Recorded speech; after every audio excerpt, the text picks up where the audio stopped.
Ya, saudara, selamat pagi untuk Anda yang mungkin baru saja bergabung bersama kami di Sapa Indonesia Pagi hari ini. Sekarang kami hadirkan segmen Sehat di Tengah Pandemi.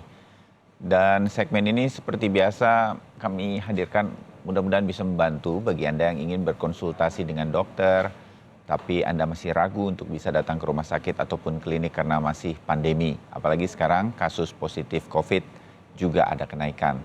Nah, Anda bisa menyampaikan pertanyaan-pertanyaan mengenai masalah kesehatan Anda melalui sambungan telepon interaktif, nomornya 021 53 660 500. Bisa juga Anda sampaikan pertanyaan ke akun Instagram kami di @sapaindonesia_kompas.tv. Sekarang sudah bergabung bersama kami dokter spesialis kandungan, Dr. Surahman Hakim. Dr. Surahman, selamat pagi, salam sehat dok. Selamat pagi, salam sehat semuanya, ketemu Mas Bayu. Ya, kita segera mulai beberapa pertanyaan dari netizen yang sudah kami pilihkan. Nanti kalau ada telepon interaktif, saya akan mendahulukan juga telepon interaktif. Yang pertama dari netizen @aksa08 ingin bertanya, Dok, saya sudah 2 kali keguguran. Yang pertama BO atau kuret, dan yang kedua janinnya ada, tetapi perkembangannya lambat dan akhirnya keluar sendiri untuk kemudian dikuret. Diminta oleh dokter untuk tes laboratorium dan hasilnya anti-toksoplasma IgG negatif, anti-rubella IgG positif, cons 16,7, anti-CMV IgG positif, con 391,3. Nah, itu data-datanya. Mudah-mudahan cukup jelas ya, Dok. Bagaimana solusinya, Ya, dokter, dengan data-data hasil laboratorium seperti itu? Silakan, Dokter Surahman.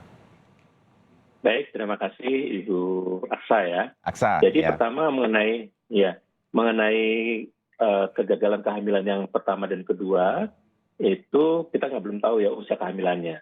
Tapi Ya. kalau dari ceritanya mungkin di bawah 10 minggu, kalau kematian ketiga maupun bracket ovum ya. Ya. Nah, dari data yang ada epidemiologis 70% penyebab kegagalan kehamilan di bawah 10 minggu itu biasanya adalah kelainan kromosomal. Jadi artinya bahwa janin yang dihasilkan dari pembuahan telur dan sperma itu janinnya tidak sehat. Jadi janinnya cacat, itu cacatnya cacat berat, sehingga tidak tumbuh atau meninggal di dalam masa awal pertumbuhan. Ya. Nah, dan itu biasanya tidak berulang. Jadi tidak tidak perlu dilakukan pemeriksaan mendetail ya. Nah, baru kalau misalkan kehamilannya antara 3 bulan, 12 minggu sampai misalkan 20 minggu, itu banyak penyebab-penyebab lain di lain kelainan kromosomal. Justru yang terbesar adalah infeksi dan sebagainya.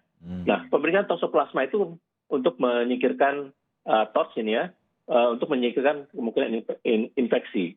Nah, kalau dilihat dari data-data tadi yang disebutkan, memang sudah ada infeksi di selain toksoplasma tadi seperti rubella dan cytomegalovirus. Tapi kelihatannya ibu sudah lewat, jadi bukan infeksi yang baru, infeksi yang pernah infeksi. Ini wajar, infeksi virus TORCH ini dialami oleh kita, tapi biasanya tidak bergejala pada dewasa. Tapi pada kehamilan, terutama kehamilan awal, itu yang bermasalah, ya misalnya kemarin di awal. Nah, biasanya kasus-kasus seperti ini kalau dengan IgG-nya positif sih sebenarnya tidak ditindaklanjuti lebih lanjut, Bu Aksa ya. Jadi bisa saja hanya untuk pengetahuan kita ya.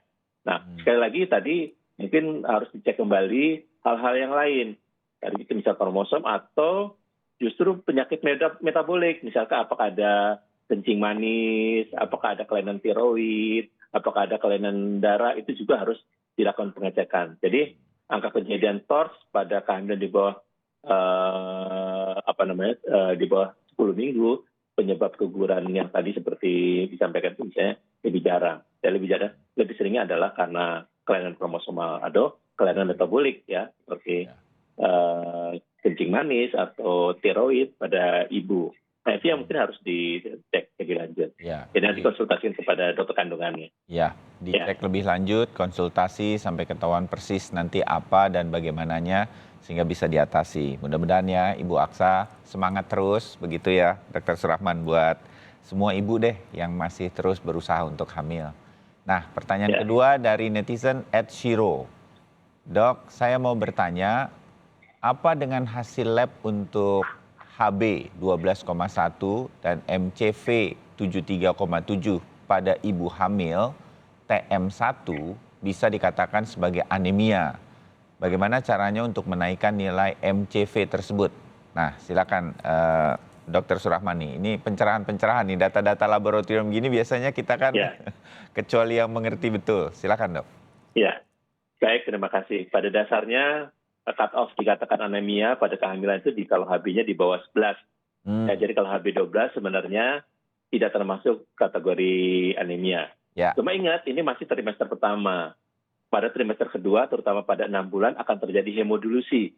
Hemodilusi adalah pengenceran darah, Pak Ya. Bayu. Jadi darah itu akan lebih banyak, sehingga konsentrasi HB-nya akan berkurang. Nah, itu mungkin terjadi anemia. Kenapa? Karena dengan MCV 73 tadi sebenarnya di bawah standar. MCV itu mean cross-corporeal volume, artinya dia besarnya sel darah merah ya, kira-kira gitu. Nah, ini kelihatannya disebabkan kalau di sini ada namanya mikrositik. Jadi sel darah mahnya lebih kecil kalau MCV-nya kurang dari 80. Normalnya 80 sampai 100 ya. Jadi kalau di bawah 80 berarti lebih kecil. Nah, ini bisa disebabkan karena salah satunya adalah defisiensi zat besi. Jadi kekurangan zat Zat besi. Ini yang besi. banyak terjadi di Indonesia.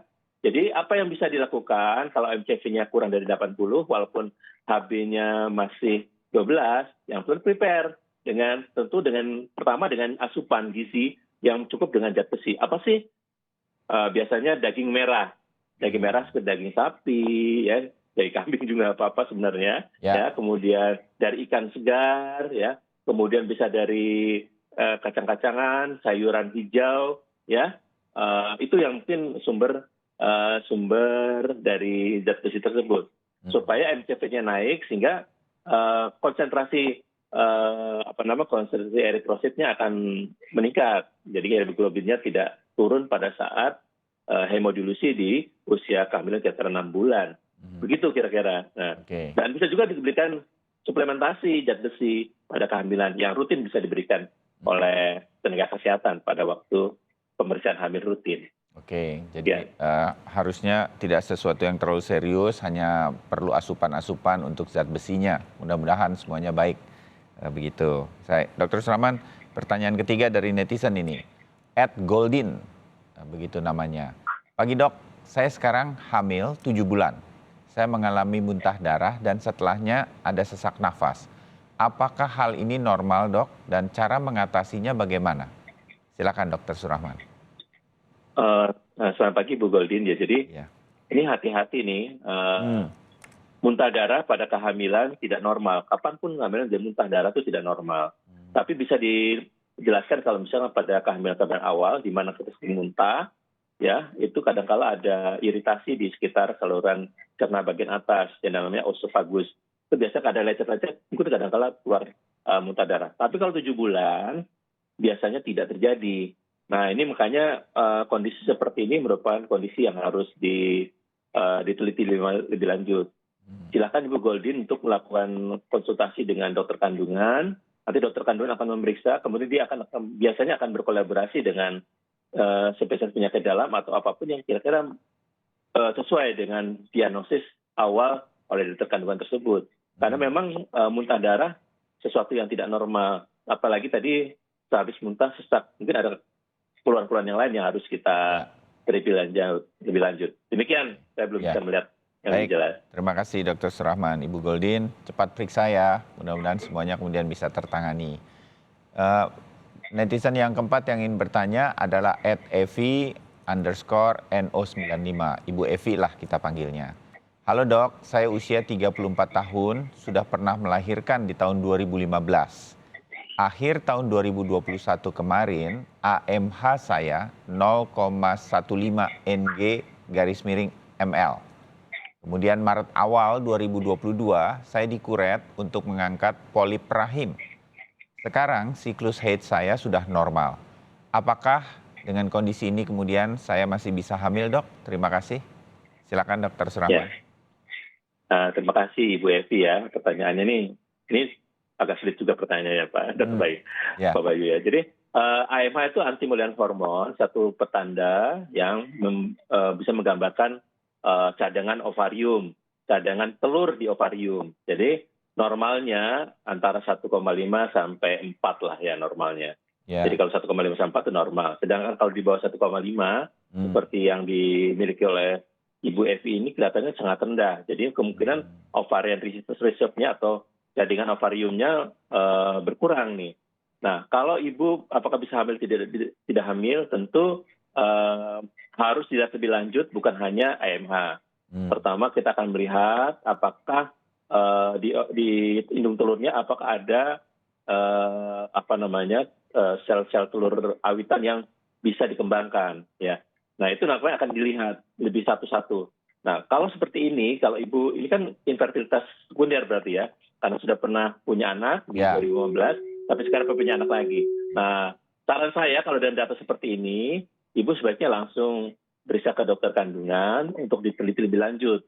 Bukan hanya kadar AMH-nya, tapi juga melihat ovariumnya lebih lanjut, bagaimana jumlah ovarium potensialnya.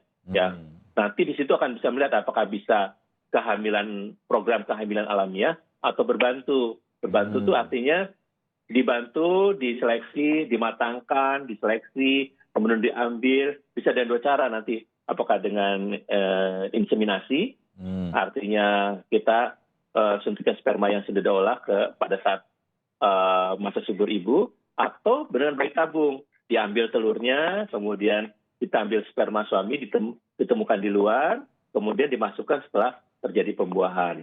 Nah, kelihatannya mungkin lebih lanjut harus diperiksa karena dengan cadangan ovarium yang sedikit, ya. Itu kira-kira Pak Bayu. Ya. Baik. Dr. Suraman, terima kasih. Ini jawaban-jawabannya, pertanyaan semua menarik menurut saya. Jadi mudah-mudahan bisa menggambarkan situasi-situasinya supaya semuanya bisa jauh lebih baik. Upaya-upayanya untuk kemudian bisa hamil dan lain-lain. Kita doakan lah. Dr. Suraman, terima kasih ya jawaban-jawabannya. Kita ketemu lagi di kesempatan yang lain dengan netizen dan juga mungkin ada line telepon yang nanti masuk. Terima kasih dok, kita ketemu lagi. Salam sehat. Salam sehat, Mas Bayu.